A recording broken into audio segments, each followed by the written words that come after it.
Jika ada orang yang boleh kita cintai sesudah Allah, dan itu boleh kita cintai melebihi cinta kita pada diri kita, pada kedua orang tua kita, bahkan pada dunia seisinya, tidak lain dan tidak bukan adalah Nabi Muhammad.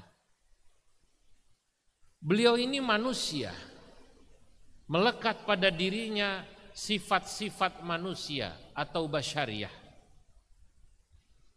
Nabi itu sebagai manusia ke pasar,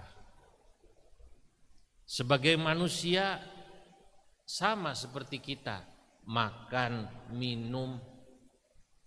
Allah mengatakan dalam Al-Quran, "Wa ma arsalna min qablika minal mursalin illa annahum la ya'kuluna at-ta'ama wa yamshuna fil aswaq."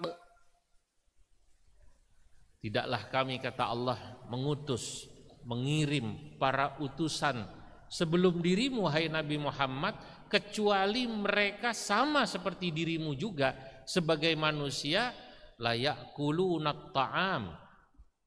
Para nabi, para rasul makan, Bu.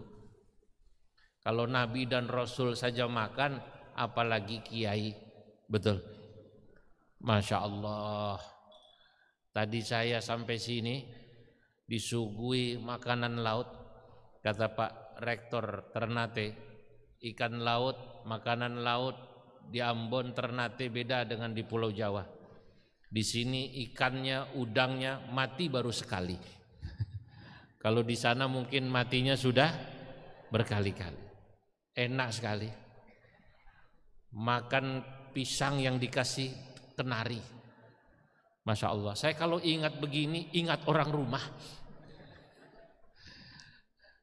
Nah, Nabi makan, Rasul makan, sama seperti manusia.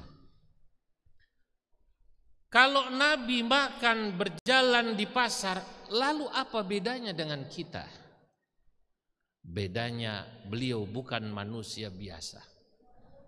Dalam satu syair yang sangat terkenal, seorang penyair mengatakan, Muhammadun basyarun wa laysa kal basyari bal huwa yaqutatun wan nasu kal hajari.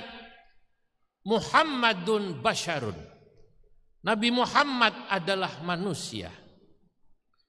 Walaisa kal basyari, tapi dia tidak seperti manusia biasa.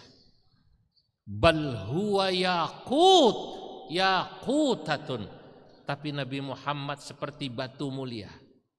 Ibu lihat, Bapak lihat di tangan saya ini ada batu. Warnanya apa, Bu? Warnanya apa? Hijau. Orang bilang ini batu zamrud, batu mulia. Saya dapatnya jauh, bukan dari Ternate. Kalau Ternate kemarin dapat Bacan. Ini saya dapat dari Afghanistan.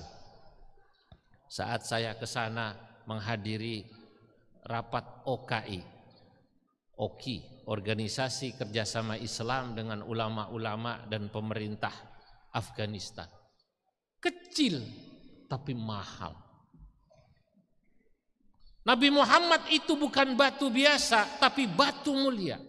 Wan nasu kal hajari, sementara kita seperti batu biasa. Yang satu truk dengan ini tentu lebih mahal ini. Pantas kalau beliau selalu diperingati hari lahirnya. Kenapa? Kalau kita dalam tema ini mengatakan agar kita cinta kepada Rasul, itu sesungguhnya beliau pantas kita peringati hari lahirnya karena kecintaan Nabi pada kita umatnya jangan-jangan melebihi cinta kita kepada Nabi. Ibu, Bapak, Nabi itu ketika diminta oleh Allah satu permintaan, doanya cuma satu, permintaannya cuma satu. ya Rabbi la arda wa wahidun min ummati finnar. Ya Allah, saya tidak ridha. Kalau boleh diminta permintaan, saya tidak ingin satu pun dari umat saya ada yang masuk neraka. Bayangkan doa Nabi kepada kita atau untuk kita, doa Nabi kepada Allah agar kita ini semuanya dimasukkan oleh Allah Subhanahu wa taala dalam surganya Allah. Amin. Nah, oleh karenanya kalau bicara peringatan Maulid Nabi, saya alhamdulillah sudah keliling Maulid Nabi bukan saja Indonesia, tapi termasuk dunia, Prof.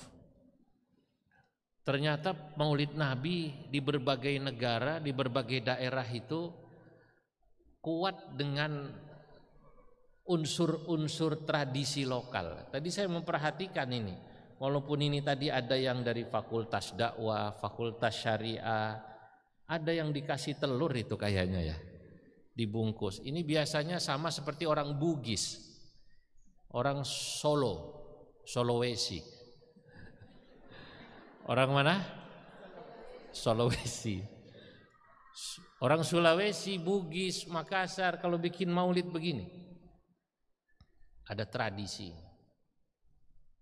Ini menunjukkan bahwa kalau Nabi dikatakan Allah dalam Al-Quran, wa ma arsalnaka illa rahmatan lil alamin, tidaklah aku mengutus dirimu hai Nabi Muhammad kecuali agar engkau menjadi seseorang yang membawa rahmat bagi seluruh alam. Sekarang terbukti Nabi itu di mana tempat dicintai kecuali satu, di Israel. Kecuali satu, di mana? Di Israel. Di Amerika masih ada maulid, di Jepang, di Korea ada maulid. Di sana yang dibaca, tadi apa yang dibaca di sini? Diba? Hah? Simtud Durar? Hah? Barzanji? Nah, kalau di Jepang yang dibaca Burdah, lagunya lagu Jepang. Lagunya lagu Cina. Maulaya shalli wa sallim daiman abada ala habibika khairil khalqi kullihim. Lagunya lagu sana, Pak. Itu di Jepang. Kemarin teman-teman PBNU ke sana baca Burdah lagu Jepang. Kata saya tidak kaget. Saya sudah pernah ke Cina. Saya dengar langsung orang Cina itu kalau azan lagunya lagu Mandarin. Maulid pun sama, lagunya lagu Wong Fai Hung, lagu Jet Li. Begitu azan saya sholat Jumat di Lancu, saya kaget dengar azannya. Hayya 'alas shalah, hayya 'alas shalah, hayya 'alal falah, hayya 'alal falah. Allahu akbar, Allahu akbar, la ilaha illallah. Jadi, waktu saya dengar adzan ini di Masjid Lancu, saya mau tertawa takut kualat, Pak Prof. Saya tahan. Dalam hati saya membatin, ini orang Cina, kalau dia baca maulid Nabi asyraqal, pasti lagunya beda sama orang Ambon. Kalau orang Ambon tadi asyraqal, Allah ya Nabi salam, ya Rasul alaika ya Habib.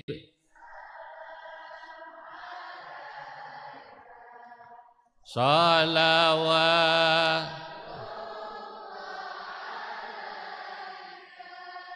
Kata saya, orang Cina kalau dia baca maulid asyraqal pasti lagunya lagu Jet Li. Begitu asyraqal, Ya Nabi salam alaik, plung plung plung. Ya Rasul salam alaik, plung plung plung.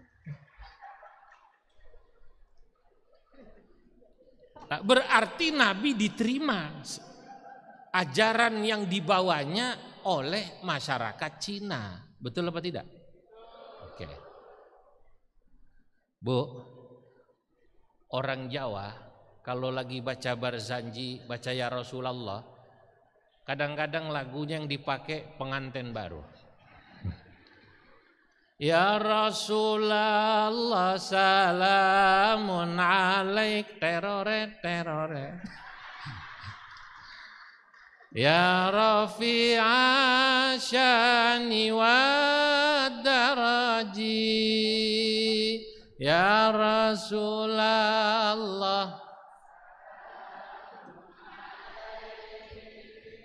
Ya Rafi'a syani wa daraji, atfata yaji,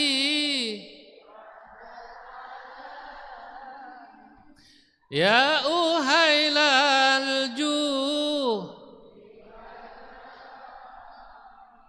atfata yaji, Ya uhailal jud, Ya uhailal judi wal karami. Kan begitu Bu ya? Begitu sampai India lagu ini berubah.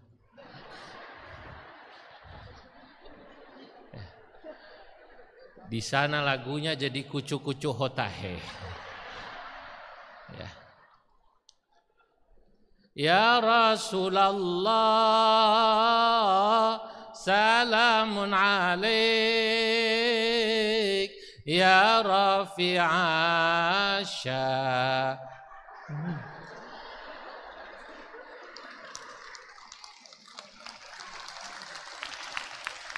Nah iya, saya ulangi. Sepertinya ibu tahu lagunya ya. Coba bareng-bareng. Ya Rasulullah salamun alaik,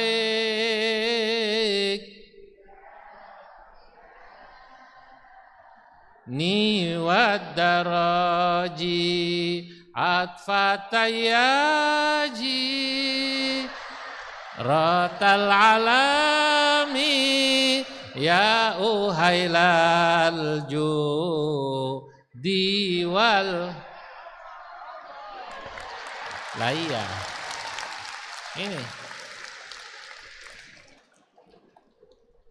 Ini suja orang India, sudah jadi orang India kata.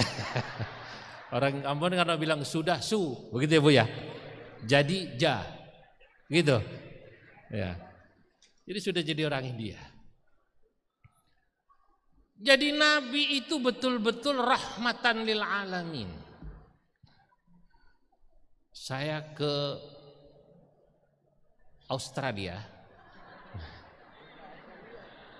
diundang Maulid Nabi, Prof, oleh sahabat saya Mufti Australia, Ad-Doktor As-Sayyid Salim Al-Husaini. Dia bikin Maulid Nabi di gor tertutup sekitar 7 tahun lalu.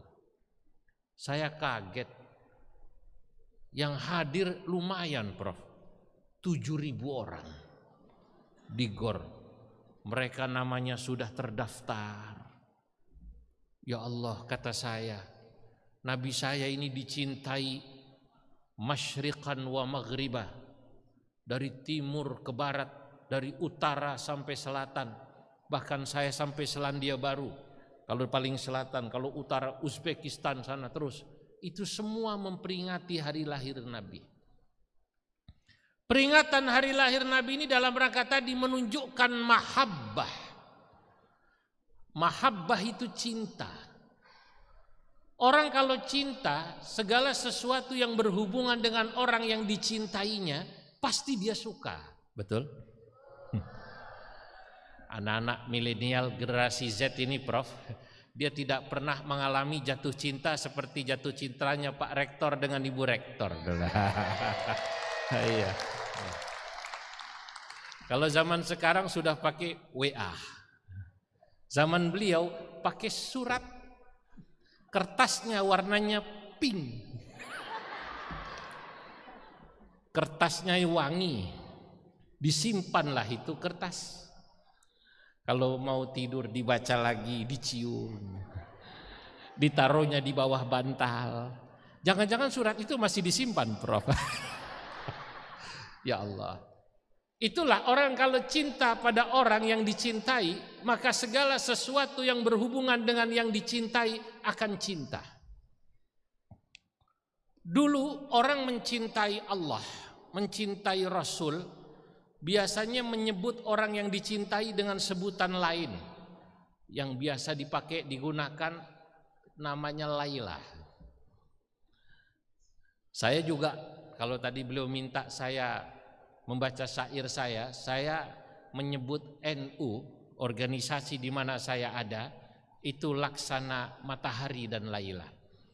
Syair ini saya buat pada saat ulang tahun 1 abad NU di Sidoarjo. Ya nahdhatal ulama bawwaba baldatina umdata anfusina a'zim bi bahjatiha. Ini kan lagu salat ibu-ibu ya. Ya nahdhatal ulama bawwaba baldatina umdata anfusina a'zim bi bahjatiha. Syamsun idza tala'at lam yabdu kawkabuna laila idza kallamat qaisun wa junna biha. Ini lagu Nasidaria ya Bu, zaman dulu. Ya nahdhatal ulama, wahai nahdhatul ulama, bawwaba baldatina, engkau adalah penjaga negeri ini. Organisasi Islam yang komitmennya sangat jelas bahwa Pancasila final, NKRI final, cinta pada agama dan tanah air adalah satu tarikan nafas. Ini adalah organisasinya bernama Nahdlatul Ulama, saudara-saudara. Iya. Bagi NU di Indonesia ini siapapun, jangankan yang muslim, non-muslim, Nasrani, Kristen atau Katolik, Hindu, Buddha, mereka adalah saudara kita yang berhak hidup di Indonesia sama seperti kita orang muslim berhak hidup di sini. Kita berhak hidup berdampingan, harus saling menyayangi, mengasihi sesama anak bangsa, sesama anak manusia, saudara-saudara. Ini NU.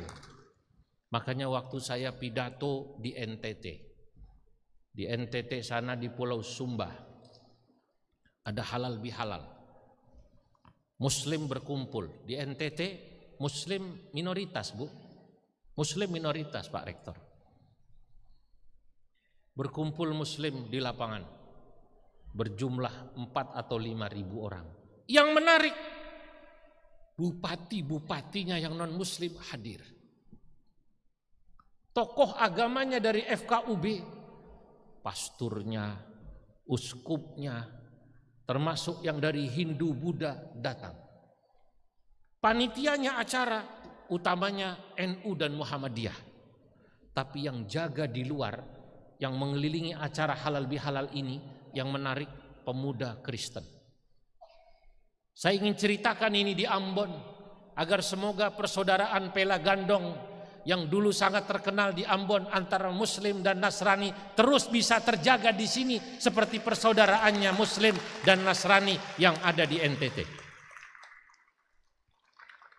Saya kaget karena yang menjaga acara halal bihalal itu justru pemuda Nasrani. Saya tanya, loh kenapa ini? Yang jaga pemuda Nasrani, apakah di sini NU tidak ada bansernya? Ada Pak Kiai. Apakah Muhammadiyah tidak ada kokamnya? Ada. Tapi kami memang sepakat. Mereka menginginkan mereka menjaga acara halal bihalal kaum muslimin ini di NTT. Alasan mereka sederhana. Apa kata mereka? Kami pada saat kami minoritas di Jawa, yang menjaga kami sebagai minoritas di Jawa utamanya adalah NU dan Muhammadiyah. Gereja kami dijaga, pura kami dijaga, wihara kami dijaga. Maka ketika kami mayoritas, kami akan menjaga umat muslim yang minoritas yang berada di Nusa Tenggara Timur ini. Siapa-siapa yang mencoba mengganggu umat Islam di daerah minoritas di sini, umat Islam di NTT, kami yang pertama kali akan membela umat Islam di NTT ini, saudara-saudara. Jadi ternyata umat Islam di NTT dijaga karena mereka sadar betul NU utamanya adalah bawwaba baldatina, penjaga setia NKRI bersama TNI dan Polri. Ini saya katakan, NU Umdata Anfusina adalah organisasi yang harus kita pegang. A'zim bi bahjatiha, kagumlah kau akan kebesaran Nahdlatul Ulama. Nah, saya umpamakan NU dengan dua perumpamaan. Syair itu harus mengandung kias, perumpamaan, bahasa-bahasa kias, bahasa isti'arah. Kata saya, NU itu syamsun, laksana matahari. Idza tala'at, ketika dia muncul, lam yabdu kaukabuna, bintang-bintang yang kecil tak begitu terlihat. Yang kedua, saya mengumpamakan NU itu Laila idza kallamat, dia laksana Laila yang cantik. Ketika Laila berbicara, Qaisun wa junna biha, Qais pun tergila-gila. Qais dulu ibu bapak tergila-gila pada Laila sampai-sampai setiap kali dia masuk ke gerbang rumahnya atau kampungnya Laila, di sana ditual. Beliau ini kan Lailanya Pak Rektor ini. Begitu masuk ke kampungnya Laila ditual, baru sampai gerbang kampung Laila ditual, gerbangnya dipeluk sama Prof. Zainal Abidin. Dipeluk. Ini kampungnya Lailaku, katanya. Nanti semakin dekat, temboknya rumah Laila pun diciuminya. Kata orang, mulai gila itu katanya. Tembok rumah diciumi. Orang yang tak pernah merasakan jatuh cinta, sulit kita menjelaskannya. Betul? Orang yang jatuh cinta, suratnya diciumi terus. Warnanya apa, Bu? Warnanya pink. Masih disimpan, Bu? Orang yang pernah jatuh cinta, dia tahu dicium itu. Nah, begitulah orang yang cinta kepada Nabi Muhammad sallallahu alaihi wasallam. Ya Allah, di beberapa kampung saya pernah datang, Prof. Di kampung itu orang memperingati Maulid Nabi saking cintanya, tiap rumah bergeser. Katanya, jangan hanya di rumahnya orang kaya boleh memperingati Maulid Nabi. Saya pun orang biasa, ingin rumah saya dibaca salawat di dalam rumah saya, walaupun yang saya suguhkan hanya ubi rebus, singkong rebus, sukun rebus. Tapi saya ingin rumah saya dibacakan salawat dan itu menunjukkan saya cinta pada Nabi. Ya Nabi, salam alaika.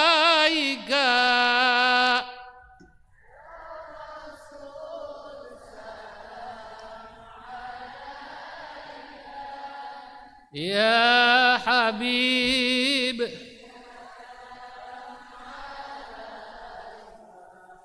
salawat.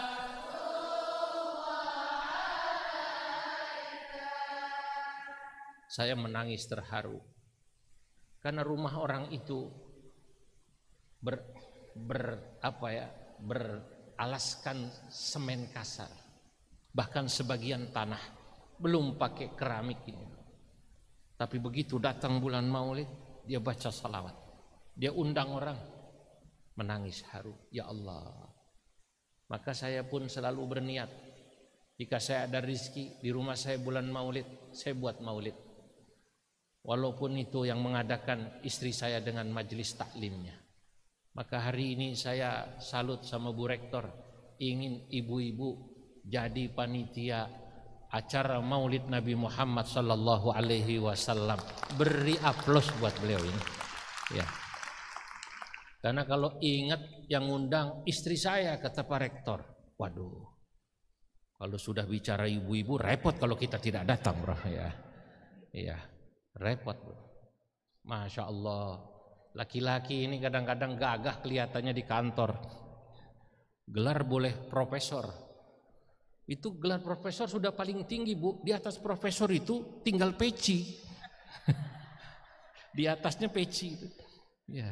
Tapi kalau sampai rumah, Masya Allah. Betul.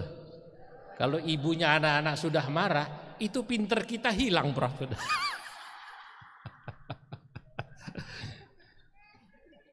Ada yang bilang katanya, lu Pak Kiai apa takut? Ya, sama istri. Tidak, saya tidak takut sama istri saya. Cuman istri saya lebih berani dari saya. Saudara-saudara, Bapak Ibu yang dimuliakan Allah, inilah Maulid Nabi. Maka jika kita belum bisa bikin acara Maulid di rumah kita seperti tadi mengundang orang, maka janganlah kita tidak hadir. Janganlah kita tidak berhormat kepada Nabi pada saat ada Maulid Nabi, apakah di masjid, apakah di kampus seperti sekarang ini, ataukah di tempat lain. Kenapa? Karena kalau kita ingin mengikuti Nabi, sunnah Nabi, perilaku Nabi, harus dimulai dari mencintai dulu. Maka saya suka ibu membawa putrinya. Selama itu diajak lalu bisa tenang. Karena saya dulu kecil dibawa juga oleh ibu saya. Setiap kali ada maulid, saya ini pintar bersolawat. Itu karena saya kecil, Prof, ibu saya bawa. Bermacam-macam solawat saya hafal. Lagunya macam-macam saya hafal. Dari mana? Dari ibu saya. Ibu saya membawa saya. Itulah kemudian salawat-salawat dari kecil masuk. Oh, inilah pujian kepada Nabi saya Muhammad sallallahu alaihi wasallam. Nah, sesudah kita cinta, mulailah kita mencoba mengikuti Nabi. Kalau mengikuti Nabi, tentu kita tidak bisa 100% mirip seperti Nabi, sulit. Dan memang kita tidak diperintahkan sama persis seperti Nabi 100%. Mustahil. Betul? Kenapa? Pertama, kita bukan Nabi. Ada orang yang bisa mengikuti Nabi, sunnahnya, perilakunya dalam hal dermawan. Ada orang, Bu, Masya Allah, mungkin sholat sunnahnya tidak banyak, tapi dermawanannya luar biasa. Kalau dia berbagi seperti angin, tidak pernah memilih, dia beri semua orang. Nabi digambarkan kedermawanannya ajwada bil khairi minar rihil mursalah. Nabi itu dermawannya seperti angin yang berhembus. Angin ketika dia berhembus tidak pernah memilih orang. Ketika dia ke sana, semua yang di depannya kena. Kalau kita baru dikatakan dermawan manakala kita bisa berbagi pada orang tidak pilih kasih. Islamkah dia, Kristenkah dia? Kalau Islam rajin ibadahkah dia? Atau tidak rajin ibadahkah? Selama dia berhak mendapatkan sedekah kita, beri. Dia rajin ibadah, dia baik pada kita, beri. Dia pelit pada kita, beri. Mohon maaf, kadang-kadang ada di sana, Prof, di sana Pak, mau ngasih, mau sedekah hanya pada orang yang baik pada dirinya. Ada yang begitu? Mana orangnya? Suaminya memberi uang 500.000. Mama, ya Pak, tolong kau bikin kolak. Di Jawa ada kolak, di sini apa namanya? Kolak, sama ya? Dia buat kolak, kolak pisang, kolak ubi. Kata suaminya, kau bagi tetangga kita ya semua kanan kiri. Baik Pak. Sebelah kanan dikasih, kiri dikasih, sebelah sana. Depan rumah tidak. Begitu ditanya oleh suaminya, kenapa depan rumah itu tidak? Buat apa? Dia saja pelit pada kita. Ada yang begini? Nah, berarti belum dermawan betul. Ketika dia memberi masih pakai hitung-hitung, belum dermawan. Kalau dermawan seperti Nabi, ajwada bil khairi minar rihil mursalah. Nabi memberi seperti angin. Sulit Bu, kita suka masih hitung-hitungan. Untuk dermawan penuh saja tidak, apalagi kemudian mengikuti Nabi dalam hal sholatnya. Ibu lihat, Bapak lihat, dalam hadis diceritakan Nabi itu kalau sudah salat tahajud dari tengah malam sampai subuh. Hatta tatawarrama qadamahu min qiyamil lail, sampai-sampai kaki beliau bengkak. Istri beliau bertanya pada Nabi, "Ya Rasulullah, alam yaghfir lakallahu ma taqaddama min dzambika wa ma ta'akhkhar?" Bukankah dirimu ya Rasul, jikalaupun punya dosa, dosamu yang telah lalu dan akan datang sudah diampuni Allah, kenapa kau sholat tahajud sampai kakimu bengkak? Nabi menjawab sederhana, "Ya Aisyah, afala an akuna abdan syakura?" Apa tidak boleh aku menjadi hamba Allah yang bersyukur? Ya Allah, jadi Nabi sholat tahajud karena bersyukur.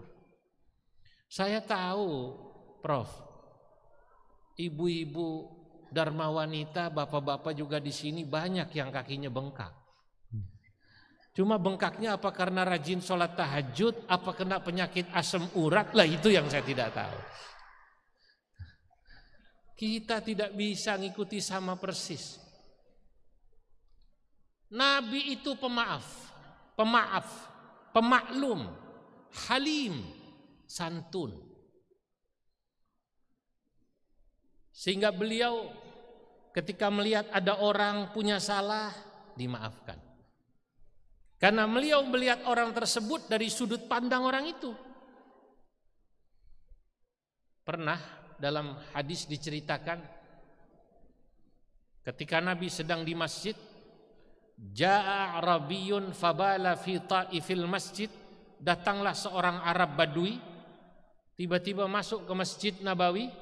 Masjid Nabawi dulu belum pakai seperti sekarang karpet, belum, masih tanah. Maaf, Badui Arab kampung itu, fabala fi ta'ifil masjid, dia ke pojok masjid lalu dia pipis. Sahabat hampir memukul orang itu. Oleh Nabi, da'uh, biarkan, maafkan dia. Jangan dipukul. Pertama dia itu Badui. Orang Badui itu baru belajar Islam, baru kenal Islam.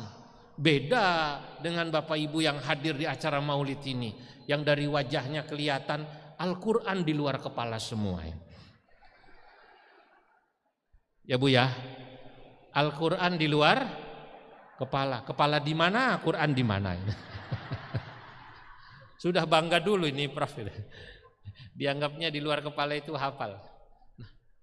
Nabi maafkan dia ini Badui. Lagi pula kalau orang sedang maaf kencing, lalu dipukul, takutnya dia lari, kencingnya jadi kemana-mana.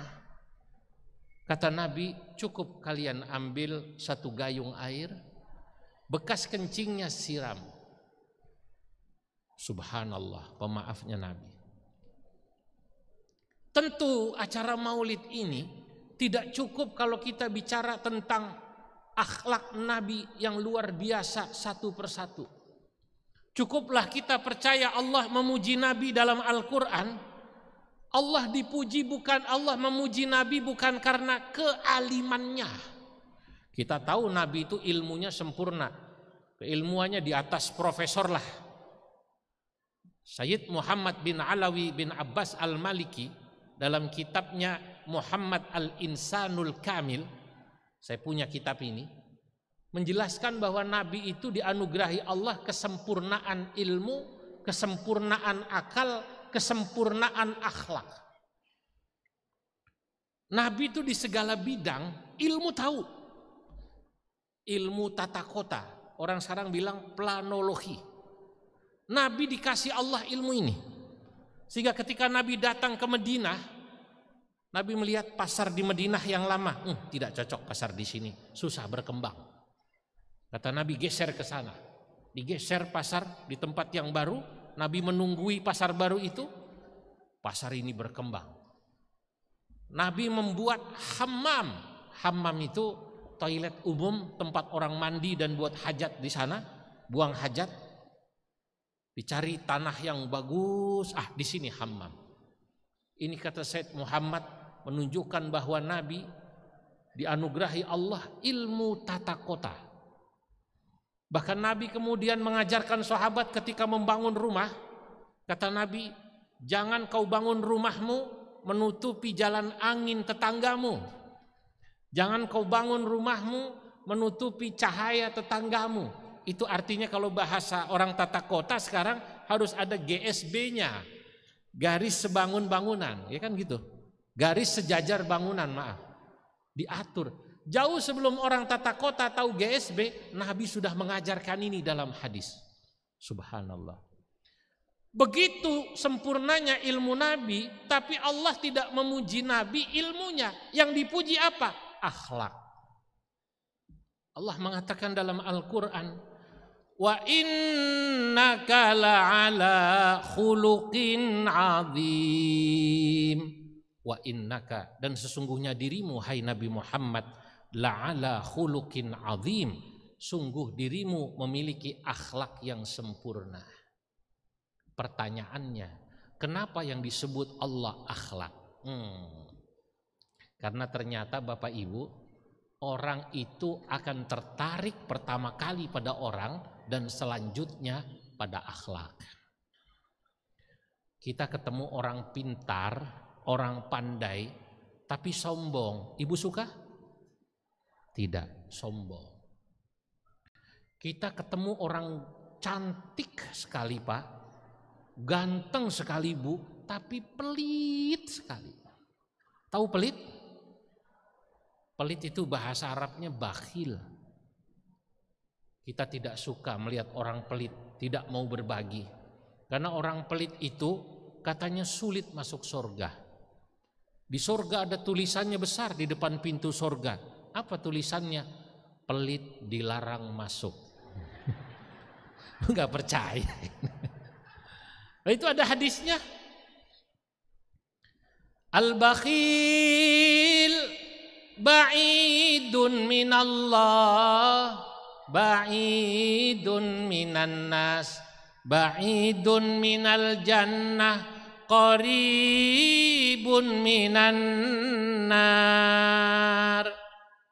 Orang yang pelit, orang yang medit, orang yang bakhil. Orang India bilang meregehese. Meregehese itu bahasa Sunda Pak, artinya pelit. Jauh dari Allah, jauh dari manusia, jauh dari surga, dekat dengan api neraka. Nonang nong neng. Nah, ini orang Sunda kalau ngasih makna begitu. Ada orang cantik, ada orang tampan, tapi pelit, tidak ada yang suka. Jangankan manusia, nyamuk itu tidak mau menggigit orang pelit. Karena darahnya pahit. Nah, Nabi bicara akhlak tawadu. Dalam kitab Riyadhus Shalihin, Bapak bisa baca itu, Ibu bisa baca, bab tawadu. Ketika Nabi sampai Madinah, wanita-wanita tua di Madinah menarik-narik tangan Nabi. Kalau bahasa sekarangnya, Pak Kiai, foto Pak Kiai, foto Pak Kiai. Sekarang ini kan rukun pengajian selain doa ada terakhir foto bersama. Syarat rukun. Nabi wa in na'amatan min ima'il madinati la ta'khudhu bi yadi Rasulillah sallallahu alaihi wasallam wa tantaliqu biha haitsu ma sya'at. Nabi, tangan beliau ditarik ke sana kemari oleh ibu-ibu itu tua. Rasul, Pak, tarik ke sana. Ya Rasul ke sini. Ya, itu tawaduknya Nabi. Sebab bagi orang Arab waktu itu, di mana masyarakat itu bertingkat kastanya, kok ada seorang pemimpin tertinggi begitu murah hati, mau diajak foto kalau bahasa sekarangnya, sama saya ini janda tua lagi gitu. Kok mau gitu? Makanya saya mengikuti hadis Nabi ini. Kalau saya habis acara banyak itu ibu-ibu, Pak Kiai foto Pak Kiai, tolong yang di samping saya jangan yang muda, takut istri saya cemburu. Betul apa tidak? Tapi saya mau difoto. Kenapa? Ya karena tadi itu bagian ketawaduan. Ya Allah, akhlak inilah yang membuat Nabi dicintai. Saya ingin katakan kalau kita Bapak Ibu sekarang mengikuti Nabi, meneladani sifat beliau dan perjuangannya, pertama teladanilah akhlak beliau. Dan sebagai umat Nabi Muhammad, kita ini punya tanggung jawab moral yang besar agar bisa menjelaskan kepada orang banyak, baik pada orang Islam ataupun di luar Islam, bagaimana indahnya akhlaknya umat Islam. Sebab banyak orang yang tidak cinta sama Islam, bahkan benci sama Islam Bapak Ibu, itu disebabkan karena perilaku orang Islamnya, bukan ajaran Islamnya. Kalau ajaran Islamnya sudah sempurna. Al-yauma akmaltu lakum dinakum wa atmamtu alaikum ni'mati wa raditu lakumul islama dina. Lalu kenapa ada orang benci sama Islam? Jawabannya mungkin yang mereka lihat orang Islam yang perilakunya buruk. Kalau yang mereka lihat orang Islam yang perilakunya baik seperti orang Islam di Ambon ini, insya Allah mereka cinta sama Islam. Amin.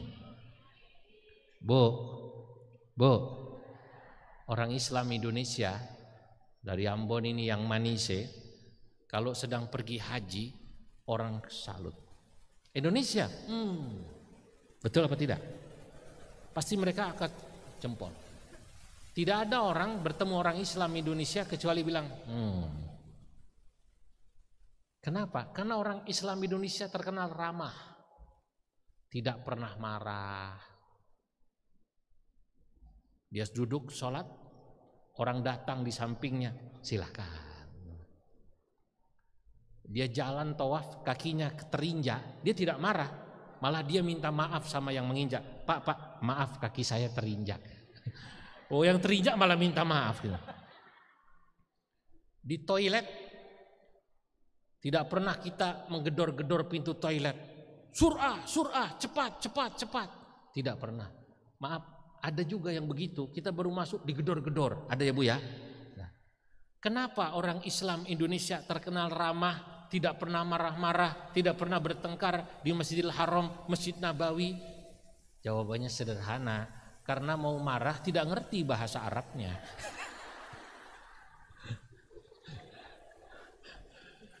Macam mana mau marah Pak Kiai?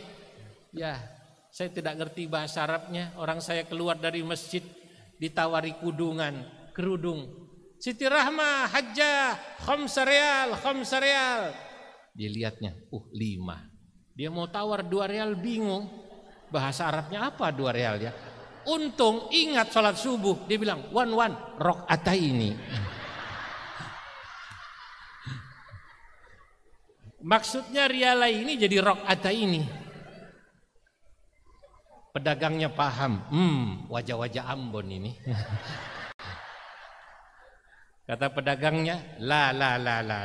Tidak boleh. Salatsa rakaat fardhu lillahi ta'ala, Allahu Akbar. Kalau mau katanya 3. Nah, tapi betul Pak, saya ini walaupun kelihatannya bercanda, tapi saya sungguh-sungguh. Orang Islam Indonesia itu terkenal di luar negeri akhlaknya baik. Alhamdulillah. Maka orang suka ke sini.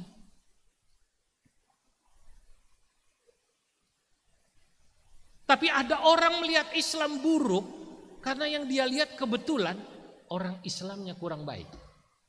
Saya mau cerita, tapi tolong ini rahasia, jangan ngomong-ngomong ya. Rahasia. Saat saya ceramah di Belgia, saya pidato ceramah di Belgia tahun 2017 atau 16 saya lupa. Salah satu hadirin yang hadirat perempuan, mahasiswa pasca yang sedang mengambil S2 atau S3 di Jerman, orang Indonesia. Saya tanya pada beliau, Mbaknya ini kan seorang muslimah, ya Kiai. Saya mau tanya, pernahkah Mbak ini sebagai seorang muslimah di Eropa ini mendapatkan perlakuan yang tidak menyenangkan? Oh sering Pak Kiai. Oh sering, iya. Seperti apa itu? Kata saya. Misalnya Pak Kiai, saya sedang di stasiun, sedang di taman, sedang di mall. Tiba-tiba ada orang mendekati saya. Dia tahu kalau saya muslimah karena pakai jilbab, kan begitu ya Bu ya. Kalau laki-laki pakai celana, pakai baju panjang, tidak pakai peci, tidak tahu kalau kita muslim. Tapi kalau perempuan, orang tahu dia muslimah. Lalu orang itu tiba-tiba mendekati saya. Kata mahasiswa pasca ini, atau ya S2 atau S3 saya lupa. Dia bilang, orang itu tiba-tiba bilang, you are Muslim, you are terrorist. Kau seorang muslim ya, kau teroris ya, kau tidak layak tinggal di Eropa ini. Pulanglah kau ke negerimu. Wah, bayangkan. Kalau Katong dibegitukan, betul Katong ya? Kalau Katong dibegitukan, kalau Beta dibegitukan, seperti apa coba? Bapak Ibu marah tidak?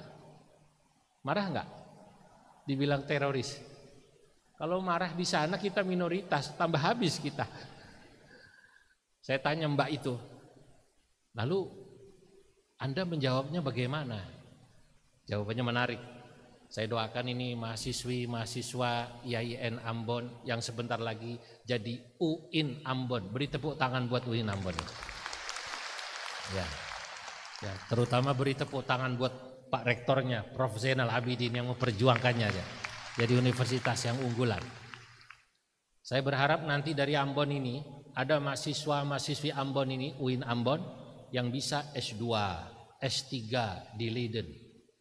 Di Leiden ya, di Vrije University Amsterdam, di McGill, Kanada. Saya sudah sampai McGill. Di Harvard University, saya sudah sampai Harvard University. Ya. Sampai Korea Selatan. Karena saya temukan banyak mahasiswa NU di sana. Mahasiswa NU di sana tidak semua jurusannya syariah, tidak. Tidak usuluddin semua, tidak. Kalau dulu mahasiswa NU rata-rata sarjananya syariah, tafsir hadis, usuluddin, tarbiyah. Pokoknya ya sarjana syai'ulillahi lahumul fatihah. Saya ke Jepang, mahasiswa NU di sana doktornya doktor nuklir, profesor nuklir. Saya ke McGill, ke Kanada, mahasiswa NU profesor tambang. Saya bertemu di Korea Selatan mahasiswa NU S3 di sana, dulunya pesantren, pinter ngajinya, tapi dia ilmu sosial yang hebat. Nah, Bapak Ibu mahasiswi ini, saya berharap nanti ada yang ke sana semua, mahasiswa-mahasiswi dari Ambon ini, dan kelak menjadi intelektual kebanggaan Indonesia, kebanggaan Ambon yang bisa belajar di luar negeri. Amin. Nah, apa jawabnya kata Mbak mahasiswa ini? Waktu saudara dibilang teroris, Anda tidak layak tinggal di Eropa, pulang ke negeri Anda. Apa jawaban Mbaknya ini sebagai mahasiswa? Saya senyum Pak Kiai. Saya sapa dia dengan sopan. Hello, how are you? Apa kabar? Terus orang itu biasanya malu karena saya tidak marah. Masya Allah. Saya bilang, top. Anda mengikuti akhlak Nabi. Nabi diludahi, yang meludahi dibalas dengan senyum. Betul? Nah, tapi saya bisa memaklumi Pak Kiai, kenapa dia kok begitu benci sama Islam, benci sama orang Islam. Karena mungkin yang dia lihat adalah sebuah contoh, prototipe orang Islam yang perilakunya buruk. Kalau yang dia lihat orang Islamnya orang Islam Indonesia yang Ambon, yang Jawa, yang Sumatera, yang Sulawesi, yang halus-halus itu, yang Kalimantan, yang kita dari dulu turun-temurun diajarkan akhlak dan perilaku yang baik oleh nenek moyang kita, mungkin mereka akan tertarik masuk Islam. Tapi kebetulan yang mereka lihat adalah orang Islam pelaku teror. Dicerita beberapa bulan yang lalu Pak Kiai di Munich. Munich itu markasnya klub sepak bola yang terkenal, Bayern Munchen. Apa namanya? Bayern Munchen, Munich. Ini laki-laki tahu sepak bola. Ada pasar malam. Tiba-tiba ada seorang muslim melakukan bom bunuh diri. Meninggallah sekian puluh orang. Gara-gara perilaku orang Islam yang semacam ini melakukan bom bunuh diri, akhirnya orang menganggap Islam teroris. Sampai sini paham Bu? Bayangkan. Belum lama Pak Kiai, di Prancis Selatan, kata mahasiswi ini, ada satu kota namanya Nice, daerah pantai. Ada juga seorang muslim imigran kebetulan dari Tunisia atau Libya, saya lupa. Dia membawa truk di pinggir pantai. Itu orang yang sedang duduk-duduk di pinggir pantai, ditabraknya oleh truk yang dia bawa. Meninggal 40 orang. Orang Eropa melihat orang Islam yang seperti ini, pantas kalau kemudian dia benci sama Islam.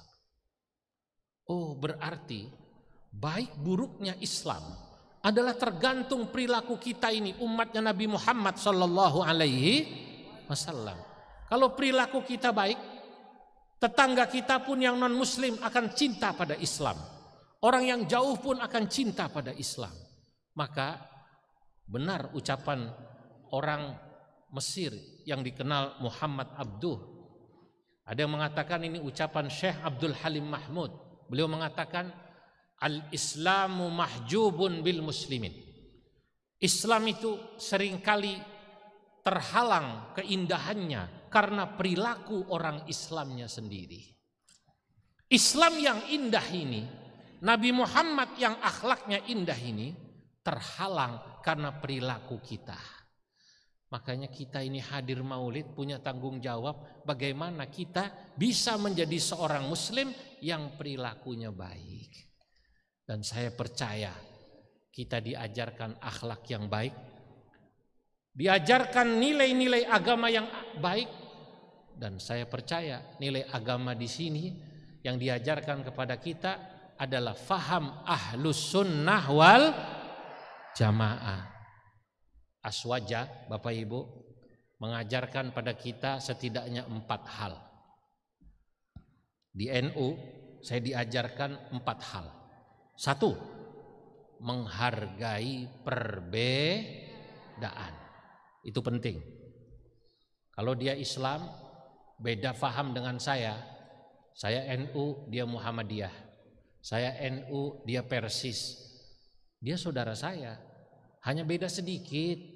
Saya kalau subuh baca kunut, dia tidak. Betul? Tapi sholat subuhnya sama. Berapa rakaat? Di sini sholat subuh pasarannya berapa rakaat? 2. Sama kan? Sama. Kiblatnya kemana?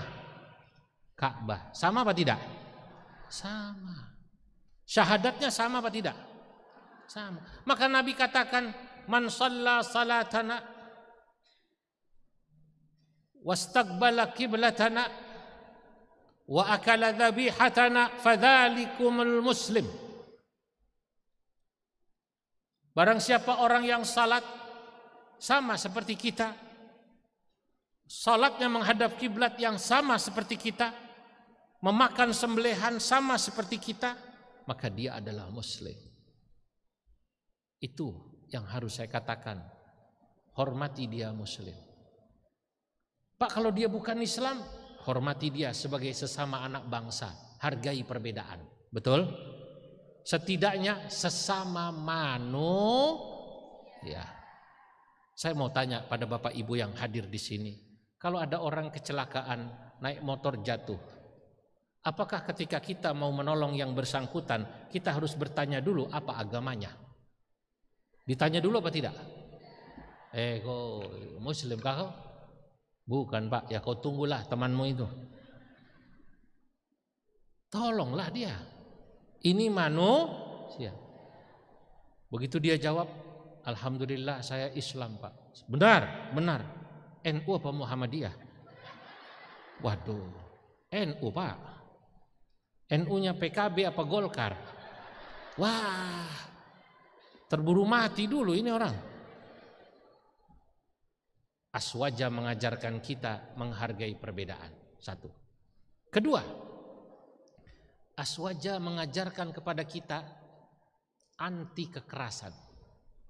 Jangan pernah melakukan kekerasan verbal maupun non verbal, fisik maupun non fisik. Bukan cara Aswaja itu, bukan cara NU itu. Kalau ada orang berbeda lalu memukul, lalu mencaci maki, bukan cara. Bukan cara Ahlus Sunnah wal Jamaah yang diajarkan oleh Nabi Muhammad sallallahu alaihi wasallam. Catat. Ketiga, Aswaja Ahlus Sunnah wal Jamaah yang diajarkan Nabi mengajarkan kepada kita menghargai kearifan dan kebudayaan lokal. Tidak boleh kita mencela kearifan kebudayaan lokal yang memang itu merupakan giving, pemberian Allah Subhanahu wa taala. Orang Ambon dengan orang Jawa punya bahasa berbeda, betul? Punya tradisi berbeda. Saya sering cerita, lagu sholawat saja berbeda. Kalau saya di daerah Sunda, lagunya Sunda. Aduh Gusti Abdi sanes ahli surga, ilahi lastulil firdausi ahla, wala aqwalan naril. Sunda. Nanti ketemu orang Jawa, sholawatan lagunya Iwak Bandeng. Prof Zainal ini nggak tahu, bukan orang Jawa. Kalau Rektor Ternate istrinya orang Jawa. Saat saya ceramah di Hong Kong, PMI kita, pekerja migran kita, Muslimat NU, Prof, mengajak saya sholawatan. Ternyata mayoritas dari Jawa Timur. Apa sholawatnya? Lagunya Jawa Timuran, Iwak Bandeng. Iwak bandeng, iwak bandeng, iwak sepat, percuma ganteng, percuma ganteng, tak pernah sholat. Iwak hiu, iwa hiyu jumlahnya cacahe papat. Percuma ayu nggak pernah sholat. Allahumma salli wa sallim ala sayyidina wa maulana Muhammadin adada ma fi ilmillahi salatan daimatan mimulkillahi. Orang Jawa, nanti kalau ibu ke Sumatera Barat, Padang, sholawat lagunya jadi ayam delapeh. Ya Nabi salam alaika, ya Rasul salam alaika, ya Habib salam alaika, salawatullah alaika. Tugas Bapak Ibu orang Ambon adalah lagu daerah Ambon, coba bikin sholawat. Ayo. Tadi saya turun dari bandara, lagu Ambon apa itu? Hah? Lagu daerah Ambon apa, Bu? Yang terkenal sampai Jawa apa? Lagu daerah Ambon. Bukan Apuse Kokondau, bukan kan? Nah, saudara-saudara Bapak Ibu, ini kearifan lokal. Kita harus menghargai kearifan lokal sebagaimana Nabi menghargai itu. Yang terakhir, yang keempat, Ahlus Sunnah wal Jamaah mengajarkan kepada kita agar kita mencintai bangsa dan negara atau tanah air kita sebagaimana kita mencintai agama kita. Cinta agama dan cinta tanah air dalam faham Ahlus Sunnah wal Jamaah harus ditanamkan dalam satu tarikan nafas. Kalau 4 hal ini bisa kita ajarkan kepada mahasiswa kita, kepada anak-anak kita, maka akan muncul generasi-generasi muslim yang secara akhlakul karimah mengikuti Nabi Muhammad SAW dan perjuangannya sama seperti perjuangan Nabi, membawa Islam yang moderat, membawa Islam yang rahmatan lil alamin. Sekian, semoga manfaat. Tidak terasa saya 1 jam lebih sudah berbicara ya. Moga-moga manfaat. Mohon maaf atas segala kekurangan. Wallahul muwaffiq ila aqwamit thariq. Wassalamualaikum warahmatullahi wabarakatuh.